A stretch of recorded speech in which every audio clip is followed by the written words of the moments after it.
Welcome to this Insight video, Digital Technologies for Learning. Today I'm going to talk about classroom technologies for information capture. Today, the UK education system faces a literacy crisis. 20% of UK learners leave school without a basic grasp of literacy.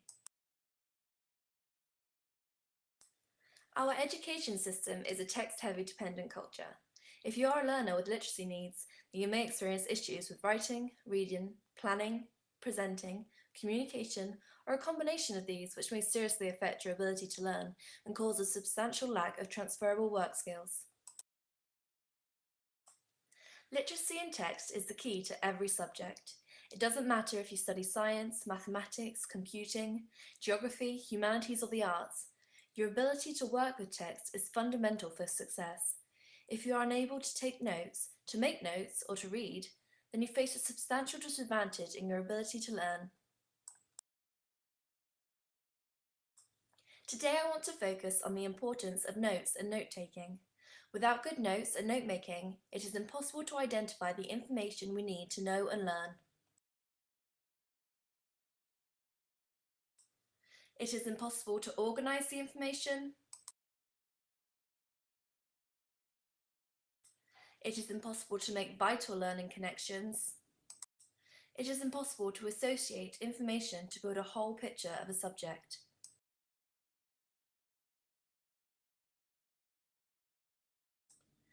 Note-taking and note-making can tie many learners in knots.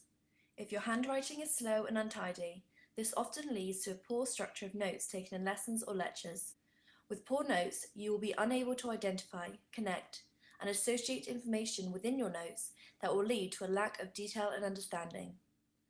Ability to capture information is the critical foundation of the learning process, and without good notes, it is all too easy for a learner to become confused, lacking confidence in their ability, which will lead to a lack of engagement in the learning process and ultimately may impact on their ability to achieve.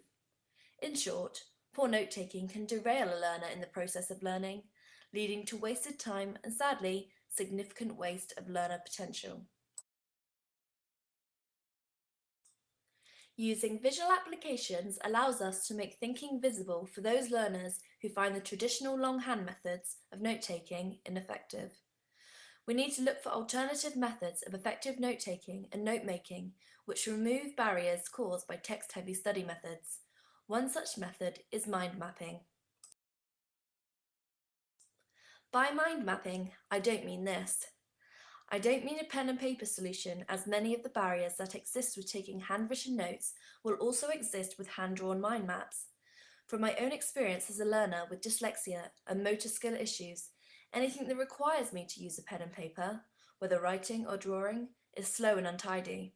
Certainly not two qualities you want when taking notes in a classroom.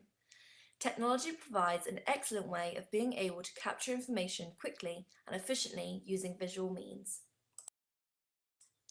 This screen shows one mind map, but using two different styles. The right-hand side of the screen shows how mind maps can be creative, using branches, text, visuals, and boundaries. The left-hand side of the screen shows a nodal approach and shows the abilities that mind mapping software has. Regardless of whether you use the creative style or nodal approach, I consider that mind mapping software is the most underrated digital technology available in the classroom today.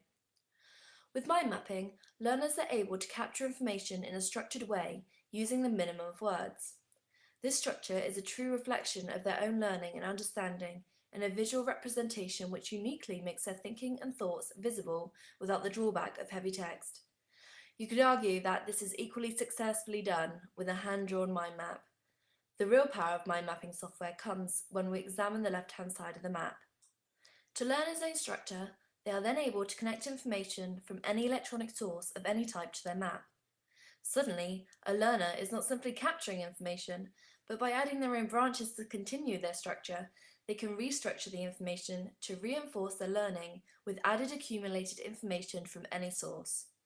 In real terms, this means that a learner can find information on a given topic or subject in the format that suits their preferred learning style. Learners now have the choice of studying from a wide range of media sources, such as video, audio, PDF, websites, and files. By using a mind map to capture, restructure, and accumulate information, suddenly learners have a scaffold to support and reflect their own understanding of a subject. These growing and evolving mind maps can then be used as a basis to aid review of learnt material and assist learners in memorising any given subject. Let's take a look at how this digital technology can transform learning. In this example, we are going to look at how a mind map structure and other visual tools can be used to introduce a qualification to learners, explain standards, provide a structure for their own evidence gathering, and form the foundation of the assessment process.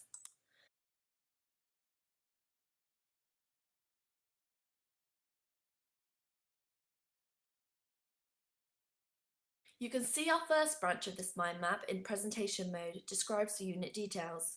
Then each subsequent branch displays the learning outcomes and also the assessment criterion.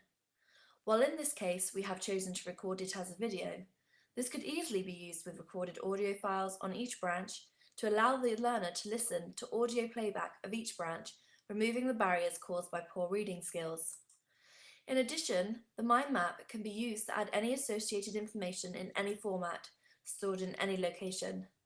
Imagine the possibilities in being able to transform delivery of a subject, provide your learners with visual and audio standards, provide them with units linked directly to video or presentations, and they only have one document to deal with, which contains all of the relevant information required for study, like workbooks. Let's take a tour of this map to see how this could work in practice. Let's put ourselves in place of the learner. I have created a mind map structure which shows the evidence I have gathered for my qualification building a personal career portfolio.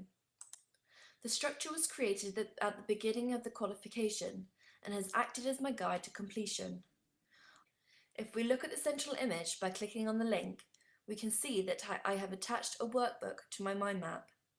This could be a standard Word document, but in this case, I have attached an audio workbook where I can listen to the standards, record my own answer in my own voice, and then listen to any recorded assessment decision. We can also see, if we look at branch 4, know how to produce a curriculum vitae, I have attached a link to a YouTube video which helped me to understand what is needed when creating a CV. If we then look at standard 4.1 on the mind map, identify essential elements of a CV, we can also see that I have attached my own mind map of the 6 essential elements required for a CV.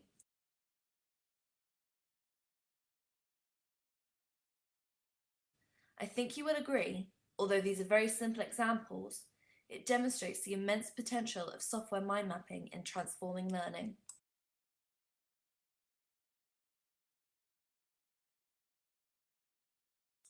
By using mind mapping as a digital technology, we are giving learners the option of adopting a system that will assist them in capture, restructure, accumulation, and memorizing a given subject.